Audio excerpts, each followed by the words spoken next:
बऱ्याच वेळेला काय होतं, आपण जेव्हा घरी पुलाव करतो तेव्हा त्यातल्या ज्या भाज्या असतात त्या कच्च्या कच्च्या लागतात. म्हणून ही मधली प्रोसेस करायची.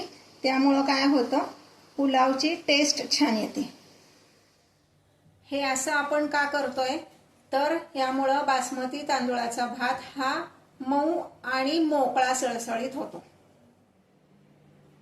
नमस्कार, आऊचा खाऊ या यूट्यूब चॅनलवर मी मेधा तुमच्या सगळ्यांचं मनापासून स्वागत करते.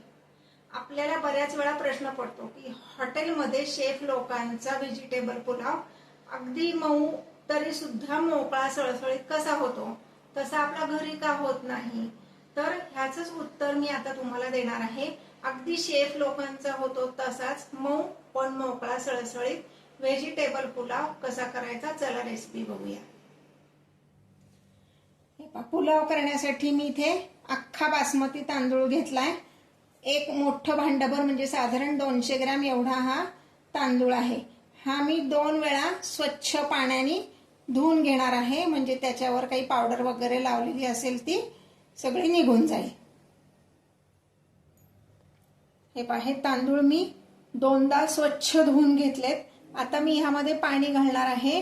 जेवढे आपण तांदूळ घेतले होते त्याच्या 1.5 पट असं आपण पाणी घालायचंय. म्हणजे 1 भांड तांदूळ घेतले होते त्याच भांड्याने 1.5 भांडा एवढं पाणी घालायचंय. हे 1 आणि पुढचा अर्धा, हे 1.5 भांडा आपण पाणी घातलंय. आता ह्यामध्ये आपण किंचित म्हणजे अगदीच किंचित एवढी साखर घालायची आणि अगदी किंचित पाव चमचा पण नाही, त्यापेक्षाही कमी एवढं मीठ घालायचंय आणि अगदी 2 थेंब लिंबाचा रस घालायचा आहे. हे सगळं असं हलवून घ्यायचंय आणि हे अर्धा तास मी भिजत ठेवणार आहे आणि मग कुकरला लावून 3 शिट्ट्या करणार आहे. हे असं आपण का करतोय तर यामुळं बासमती तांदूळाचा भात हा मऊ आणि मोकळा सळसळीत होतो. हे पहा, हा आपला भात शिजून तयार आहे. म्हणजे कुकरच्या 3 शिट्ट्या केल्या त्यानंतर तो भात पूर्ण गार होऊन दिला. आता हा मी एका ताटात काढणार आहे आणि मोकळा करून घेणार आहे.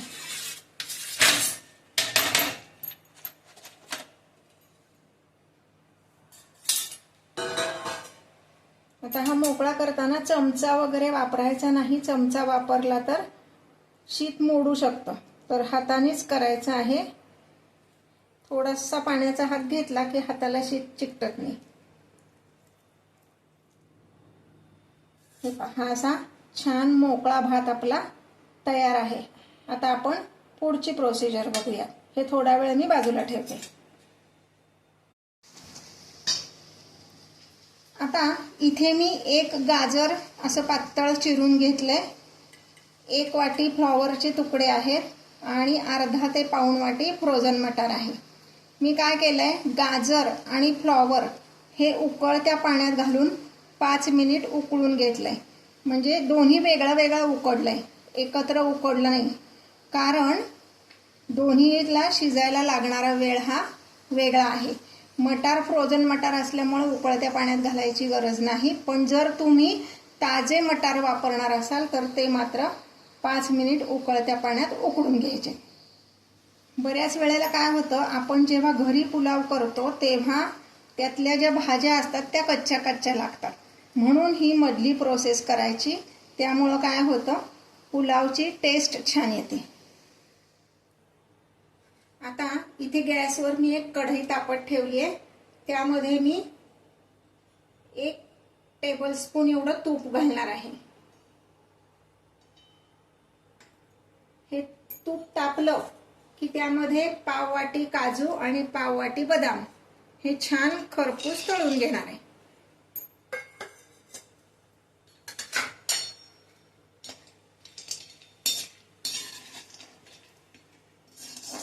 गॅसची फ्लेम मीडियम ठेवायची आहे.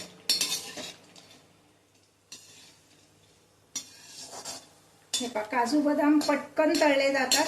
तळून अशासाठी घ्यायचे की त्याचा क्रंचीनेस पुलावमध्ये छान लागतो. आता हे मी एका ताटलीत काढून घेते आता पुन्हा ह्यात मी 1 चमचाभर तूप घालते. शक्यतो तूपच वापरा, तेल वापरू नका.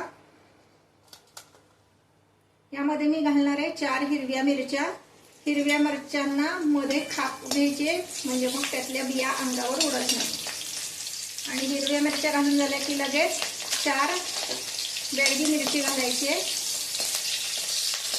बेडगी मिरचीमुळं चव छान लागते. आणि आता आपण ह्यात खडे मसाले घालणार आहोत. 4 हिरवे वेलदोडे, 4-5 लवंगा, 10 ते 12 काळी मिरी,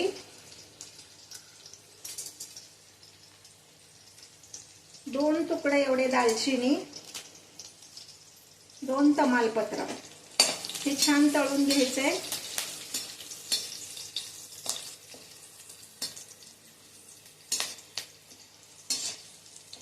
तमालपत्राचा रंग बदलला की मग त्यात घालणार आहे 1 चमचा जिरे.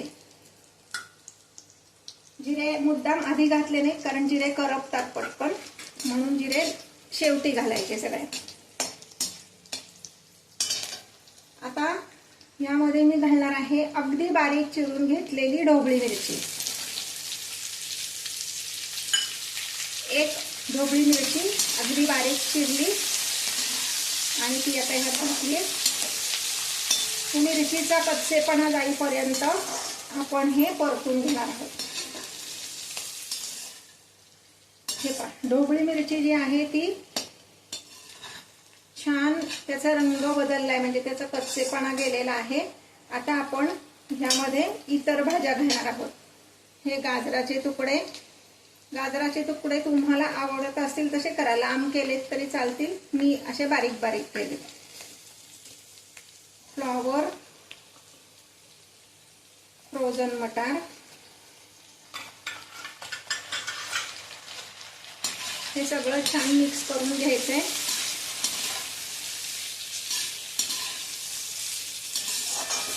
आणि हे परतून घेत असताना ह्यामध्ये मी पाव चमचा एवढं मीठ घालणार आहे. टोटल पुलावला आपण 1.25 चमचा एवढं मीठ घालणार आहे, पण त्यातलं पाव चमचा इथे घालायचे भाज्यांमध्ये. म्हणजे काय होतं, भाज्यांना पण टेस्ट छान लागते, नाहीतर भाज्या आळणी लागू शकतात त्यातल्या. आता यामध्ये आपण मगाशी जो भात मोकळा करून घेतलाय तो घालणार आहे. आता नीट लक्ष द्या, पुलाव हलवताना काय करायचं, 2 झारे घ्यायचे आणि असा हलवायचा, म्हणजे मग तांदूळाचा दाणा मोडत नाही आणि भाज्या त्यात व्यवस्थित मिक्स होतात. मी जे व्हिडिओज तुम्हाला दाखवते ते आवडत असतील तर लाईक आणि कमेंट करायला विसरू नका. आता ह्यामध्ये मी मीठ घालणार आहे. मग अशी आपण भाज्यांसाठी थोडं घातलं, आता हे उरलेलं मीठ आपण ह्यात घालणार आहे आणि जे ड्रायफ्रुट्स तळून घेतले ते पण घालणार आहे. तुम्ही म्हणाल आपण हे एकत्र का नाही शिजवलं, म्हणजे भाज्या आणि तांदूळ असं एकत्र का नाही शिजवलं, एकत्रच कुकरला लावला असतं तर किती छान झाला असता पुलाव. पण तसं करायचं नाही, कारण तांदूळ शिजायला लागणारा वेळ आणि भाज्या शिजायला लागणारा वेळ हा वेगळा वेगळा असतो आणि म्हणून आपला पुलाव मोकळा होत नाही. म्हणजे आपण सगळं एकत्र जर कुकरला लावलं तर तो पुलाव मोकळा होत नाही. म्हणून आधी भात शिजवून घ्यायचा सेपरेट आणि मग भाज्या सेपरेट शिजवायच्या, मग त्या तुपावर परतून सगळं एकत्र करायचं. हा आपला पुलाव सर्विंगसाठी तयार आहे. करून बघा आणि कमेंट करायला मात्र विसरू नका.